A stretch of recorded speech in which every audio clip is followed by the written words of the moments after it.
ముందుగా అందరికీ తెలంగాణ ఆవిర్భావ దినోత్సవ శుభాకాంక్షలు. ఎంతోమంది అమరవీరుల త్యాగఫలం ఈ ప్రత్యేక తెలంగాణ. అయితే ఈ తెలంగాణ ఆవిర్భావ దినోత్సవ సందర్భంగా అన్ని పార్టీలు కూడా సంబరాలు చేసుకుంటున్నాయి. అందులో భాగంగా ఈరోజు పవన్ కళ్యాణ్ గారు జనసేన పార్టీ నుండి తెలంగాణ నవనిర్మాణ సభ పెడతా అని ప్రకటించడం జరిగింది. అది మనకు తెలిసిన విషయమే.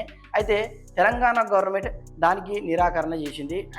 శాంతి భద్రతల దృష్ట్యా పర్మిషన్ ఇవ్వలేదు. తన నివాసం జూబ్లీహిల్స్లో ప్రెస్ మీట్ పెట్టుకోవడానికైనా పర్మిషన్ ఇవ్వండి అని ఆయన ట్వీట్ చేయడం జరిగింది. మరి పర్మిషన్ ఇస్తారా లేదా చూడాలి. అయితే ఇక్కడ విషయం ఏంటంటే కొన్ని పార్టీలు ఆయన ఆబ్జెక్షన్ చేస్తున్నాయి కొంతమంది. అందులో ప్రధానంగా కవితక్క, ఆమె గురించి మాట్లాడుకోవాలి. తెలంగాణ రక్షణ సేన, తెలంగాణ రక్షణ సమితి వారం రోజులలో 2 పార్టీలు పెట్టింది కదా, ఆ కవితక్క గురించి మాట్లాడాలి. అదేవిధంగా పొన్నం ప్రభాకర్, ఆయన ఏ శాఖకు మంత్రో ఆయన గురించి కూడా మాట్లాడుకోవాలి. ఇక్కడ విషయం ఏంటంటే ఆయన ఆంధ్ర తెలంగాణ మధ్య చిచ్చు పెడుతున్నాడు, విద్వేషాలు రెచ్చగొడుతున్నాడు అని ఈ ఇద్దరు ఎక్కువ మాట్లాడుతున్నారు. వీళ్ళిద్దరి గురించి చాలా విషయాలు మాట్లాడుకోవాలి.